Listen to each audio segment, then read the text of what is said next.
Bom, temos agora aqui a resolução, vamos fazer a resolução do exercício 18. Para isso temos que ler o enunciado, fazer então a apresentação das nossas hipóteses simplificativas, depois disso fazer a análise e só depois procedemos então à resolução. Então vamos começar dizendo que neste exercício temos uma parede plana composta por dois materiais, A e B, aqui representados. No interior do material A há uma geração interna de calor à taxa de 3 MW por metro cúbico e no material B, com contabilidade de KB igual a 2 vezes KA, 20 watts por metro grau Celsius, não há geração de calor. A parede composta é banhada de ambos os lados por uma corrente de água que se encontra a 25 graus, sendo a transmissão de calor por convecção, neste caso, de 2000 watts por metro quadrado grau Celsius. A espessura da parede A é de 4 cm, a da parede B é de 2 cm e, portanto, aquilo que nos pedem para determinar é a temperatura máxima que se vai atingir na parede A e quais as percentagens do fluxo de calor que é gerado em A que se vai escoar para cada um dos lados da parede composta. Okay? Então, vamos aqui só ainda acrescentar a dimensão do A, que são 4 cm, e ainda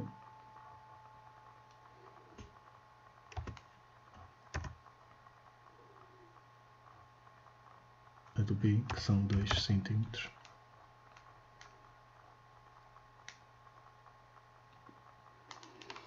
Muito bem. Portanto, com base nisto, nós ainda podemos agora começar a pensar de que forma é que a transmissão de calor aqui ocorre. Não é? Aqui temos água e aqui também temos água.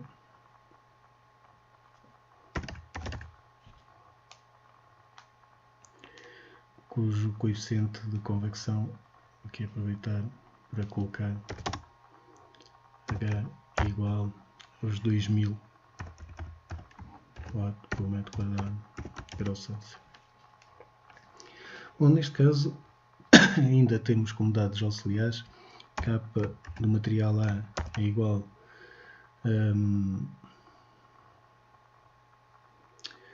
K do material A está ali de, portanto é de 10, não é? É isso, não é? Não, K do material A é de 40, que é o dobro, exatamente. Acho que, deixa-me só aqui verificar o enunciado. Com contabilidade térmica de KB igual a 2KA, que é igual a 20 watts por metro grau Celsius. Ok. Portanto, temos aqui KA igual a 40 watts por metro grau Celsius e KB é igual a 20 watts por metro grau Celsius. Sabemos ainda que material A com geração interna de calor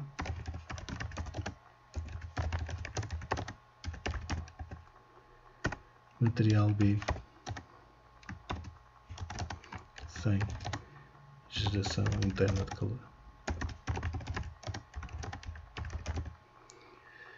Bom, isto já nos serve também para a identificação das hipóteses simplificativas, não é? Portanto, em termos de hipóteses simplificativas, nós podemos aqui referir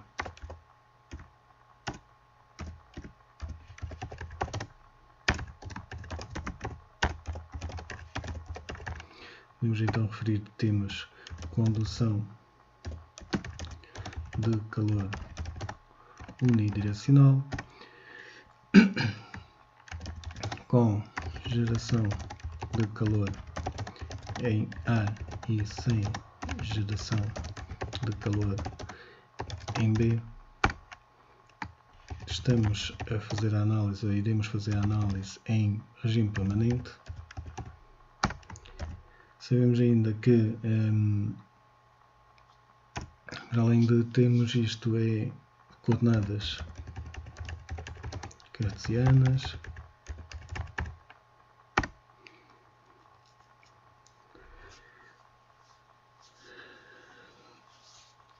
e as propriedades também vão permanecer constantes, portanto resultante ali do regime permanente. Pedem-nos para determinar a temperatura máxima pedido temperatura máxima em A, portanto será o T máximo, ao fim e ao cabo. Reparem que terá que ser forçosamente a temperatura máxima que a gente vai obter ali na parede composta, AB, né? E na linha B, qual é que serão as percentagens do fluxo de calor que é gerado, que vai para a esquerda e direita. Okay?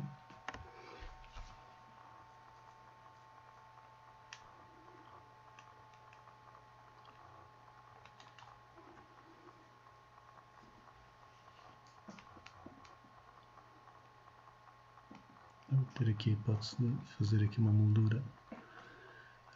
Ok. Depois já seleciono isto.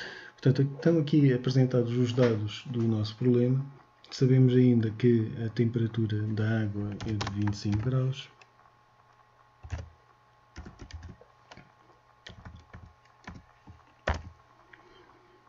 E, ok, o H está caracterizado. Creio que estão apresentados agora sim os elementos. Então vamos fazer aqui uma pequena análise ao que vai acontecer, ou que é previsível que vai acontecer ao nosso sistema, também.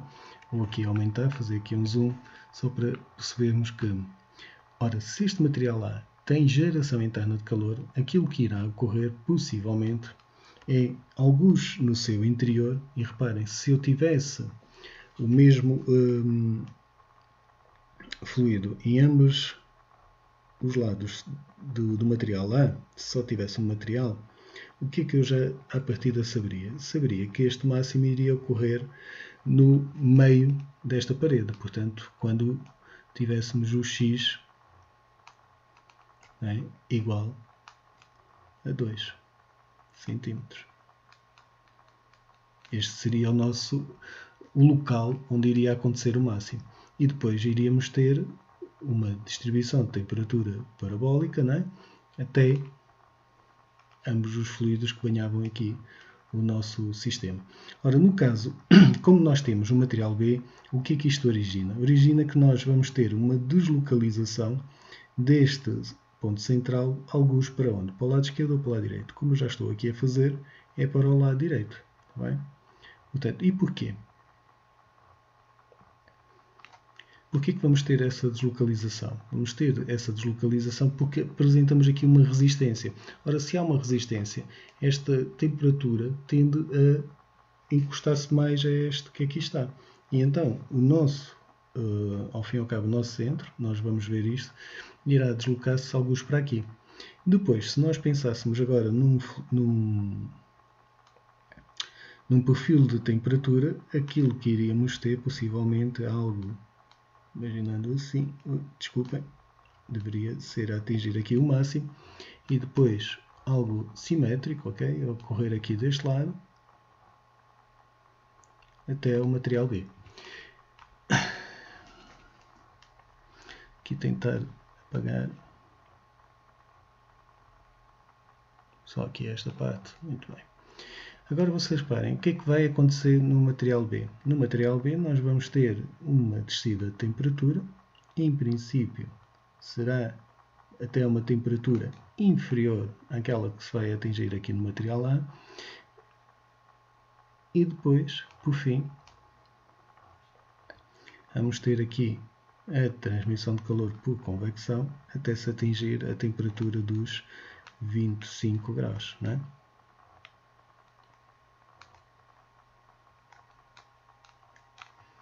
E aqui algo semelhante.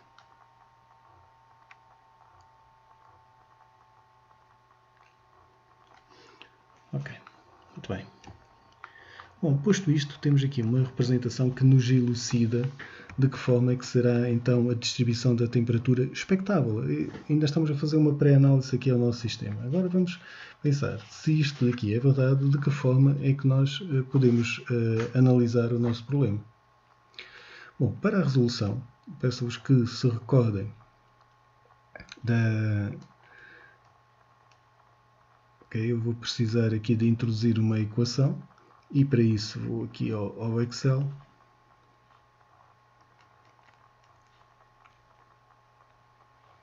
E vamos escrever aqui a equação do nosso, das nossas condições de transmissão de calor no material A. Ora, aquilo que nós tínhamos lá definido, que tínhamos condução de calor em regime permanente com as propriedades termofísicas constantes, correto? Então vamos lá. D, ok?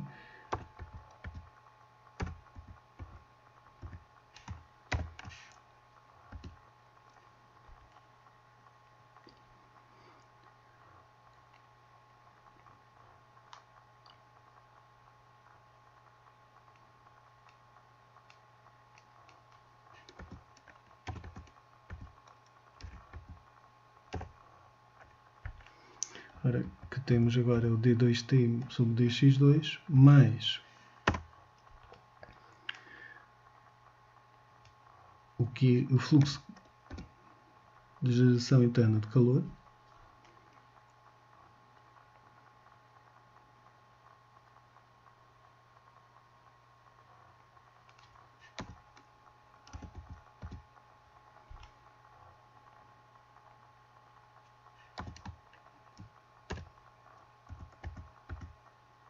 sobre a condutibilidade térmica do material, não é? O material é material A, queremos a condutibilidade térmica desse mesmo material. Sabemos que isto daqui então será igual a zero. Ora, pegando aqui nesta expressão, só copiá-la aqui para o nosso plano de trabalho.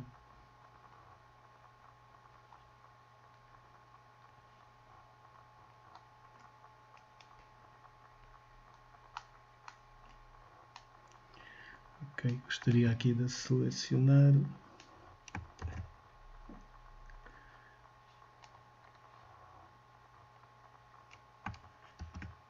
Ok, está. Então aqui a nossa equação apresentada, vou só aumentá-la para nós visualizarmos corretamente. E agora, lembrando daquilo que nós vimos nas aulas teóricas, o que é que nós tínhamos que fazer com isto? Tínhamos que, com base nisto, aplicar as condições de fronteira às hipóteses de simplificação e de dedução do perfil de temperaturas. Então, aquilo que nós temos aqui que fazer é escrever ainda as duas equações que daqui resultavam, né? Portanto, tínhamos então que o nosso dt, portanto a primeira derivada dx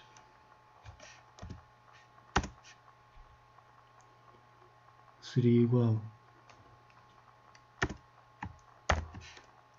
a menos esta constante vezes x, não é? Depois mais C1, que é a nossa primeira constante.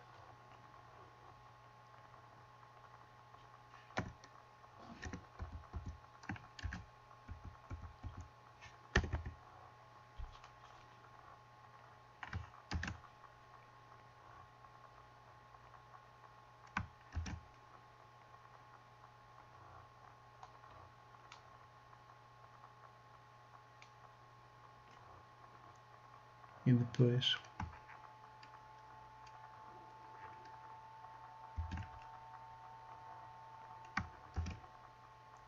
a nossa função do tipo t de x, só t de x igual a este que aqui está,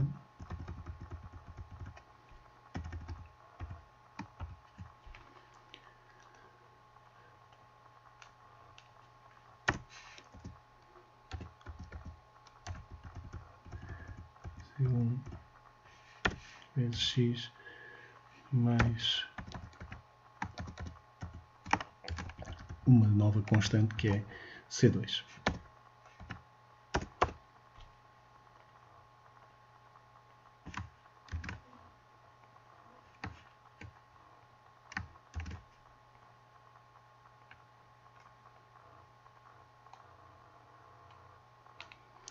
Bom, como referido ainda agora, nós agora teríamos que aplicar as condições de fronteira para a determinação destas constantes C1 e C2 e vou já aqui identificar estas condições de fronteira. Que condições de fronteira são? São aquelas que são conhecidas, portanto nós consideramos aqui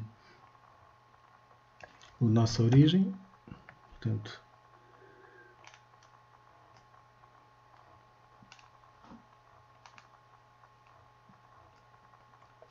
no ponto 1, não é? Depois o nosso ponto 2 terá 4 cm e o nosso ponto 3 será de 6 cm, não é? 4 mais 2, 6 cm. Bom, continuando, vamos então aqui substituir. Se nós aplicarmos a primeira condição de fronteira, em que dizemos então para o nosso x igual ao x na posição 2, que é igual a 0,04 metros. Daqui nós sabemos que estamos na temperatura T2, ok? T há de ser T2, e dizemos então que o nosso T2, desenvolvendo, substituindo onde está x na equação, na última equação, okay? Nesta equação que aqui está, nós conseguimos determinar que então o nosso C1 seria igual a 25 vezes T2 menos T1, isto é a dedução já, mais 1,5 vezes 10 ao cubo. Bem? Bom, eu comecei por esta condição de fronteira, mas podia ter começado, como é óbvio, devia se calhar ter começado pela condição de fronteira de x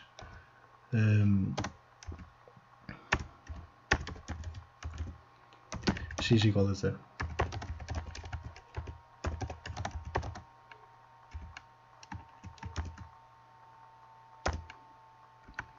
Portanto, neste caso nós dizemos então, substituindo na mesma equação, que C2 será igual a T1. Valor este que a gente não sabe quanto é que vale, mas é aquilo que nós podemos aqui referir. Okay? Daquilo que nós vemos aqui é que temos, pelo menos, reparem, aqui como incógnitas. Se eu fosse aqui a escrever incógnitas, ok. Tinha então C1, tinha o C2, tinha o T1, tinha o T2 e tinha ainda o X0, correto? Em que este X0 é esta posição que nós tínhamos aqui marcado de que irá ocorrer o nosso máximo.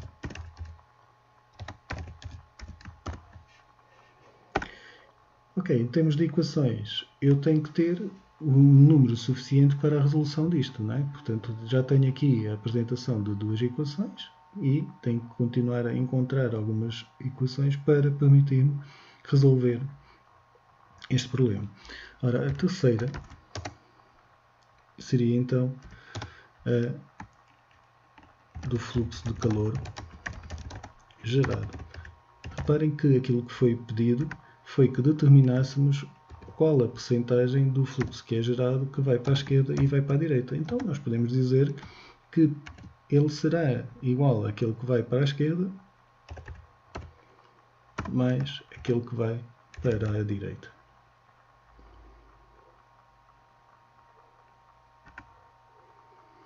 Bom, o que é que isto me leva? Leva-me a que eu possa aqui determinar o seguinte. O nosso Q gerado, okay, naquele fluxo volumétrico, multiplicado pelo volume, em que o volume é um delta X, okay, do material A, multiplicado pela área do material A, permite-nos obter o quê?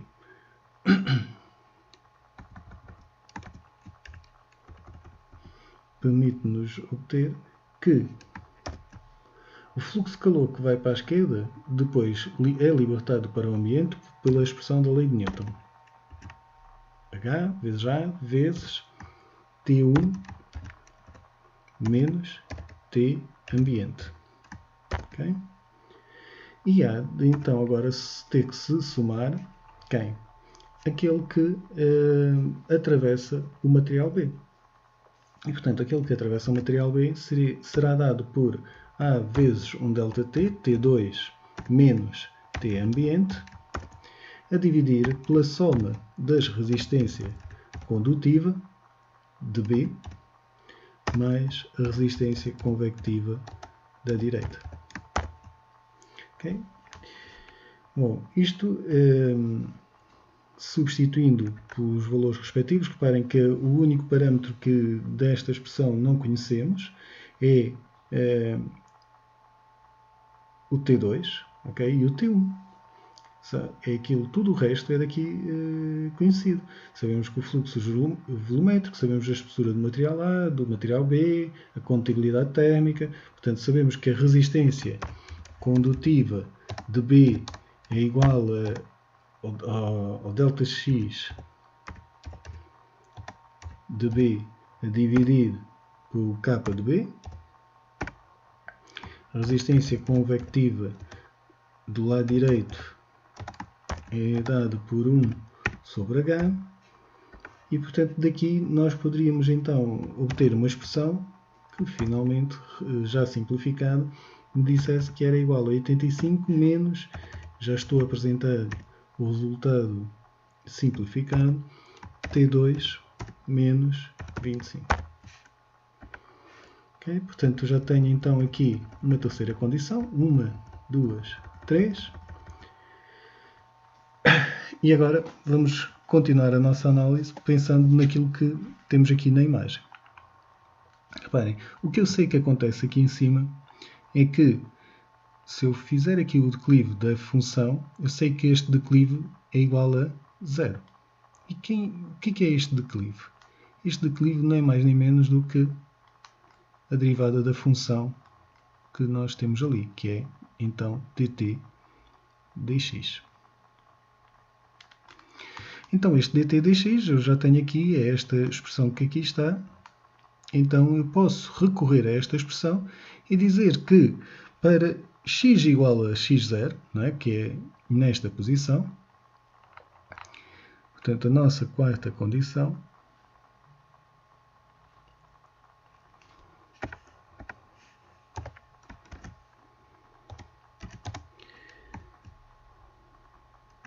do plano, vamos chamar a isto plano adiabático,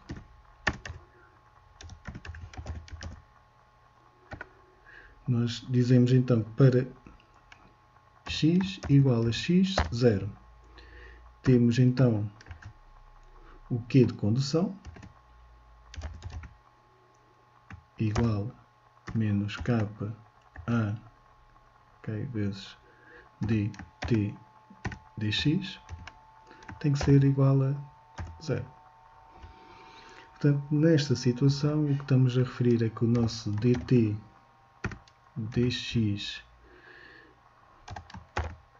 em x igual a x0 é igual a 0. Se nós ainda utilizarmos a segunda equação, porque já temos ali a segunda equação, desculpem, a primeira equação, nós podemos então referir que, ou obter, que o nosso C1 será igual ao QG sobre KA vezes x0.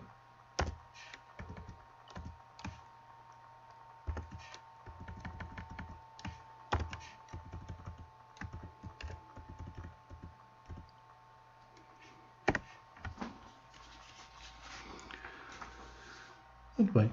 E então agora, também recorrendo aqui à análise do fluxo de calor que foi gerado, nós verificamos o seguinte: ora, o calor que foi gerado e que veio para a esquerda, poderia ser aqui uma quinta equação a ser utilizada, que nós dizemos aqui o Q que vai para a esquerda. Se eu imaginar, ele será QG, certo? Vezes x0, que é a posição onde é que ele está, vezes a área. Tem que ser igual ao Q que vai para a esquerda e que sai pela superfície. Portanto, H, lei de Newton, né? T1 menos T ambiente. Ora, desta condição, nós podemos daqui referir que o nosso x0, resolvendo esta expressão, como é evidente, será igual a H sobre o fluxo que é gerado, multiplicado por T1 menos T ambiente.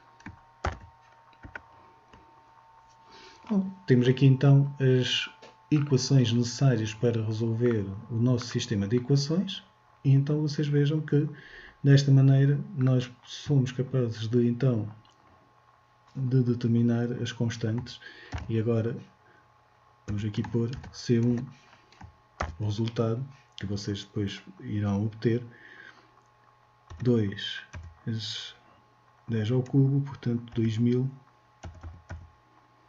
C2 é igual a 65,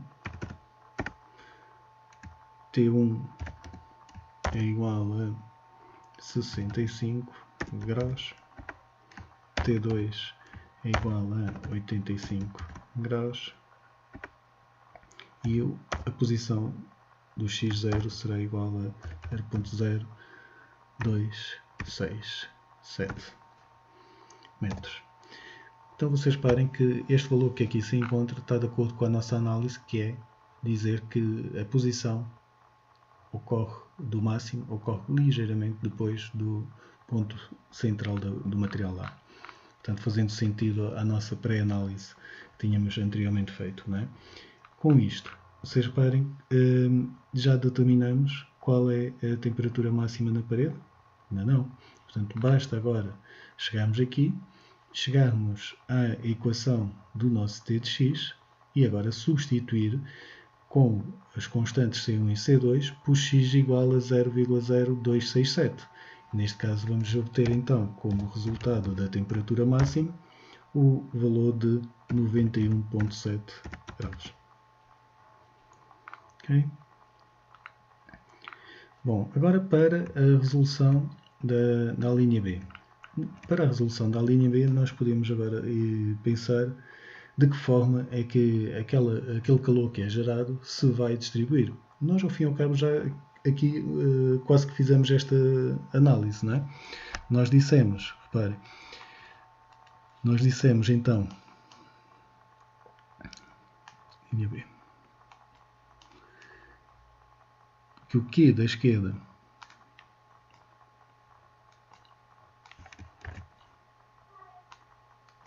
o que é que vai para a esquerda?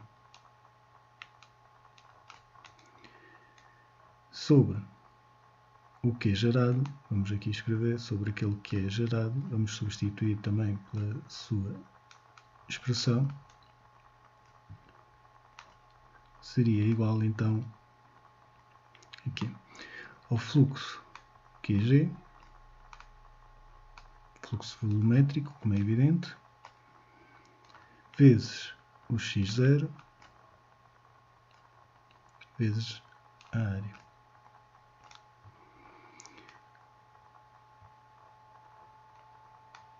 Este, como é óbvio, do fluxo que é gerado é o nosso QG, vezes o delta XA, que é a espessura do material A, vezes a área.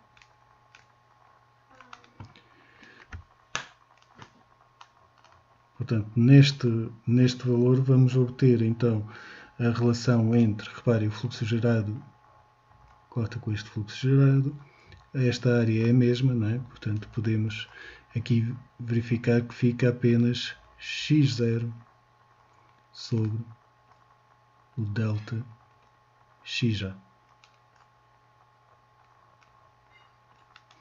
Portanto, x0 sobre o delta xj há de ser então, é só substituirmos os valores 0.0267 sobre 0.04, multiplicando isto ainda por 100, e isto vai nos dar 66,7%.